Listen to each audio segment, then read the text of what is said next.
So ito guys, another parcel tayo. Ayan. Bubuksan natin. So ito guys, may another parcel na naman tayo. Galing sa TikTok. Ayan guys. Tcharan! Diba? Ganda. Ayun o. Ang cute ng mic.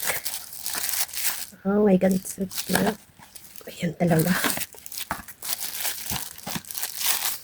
Tcharan!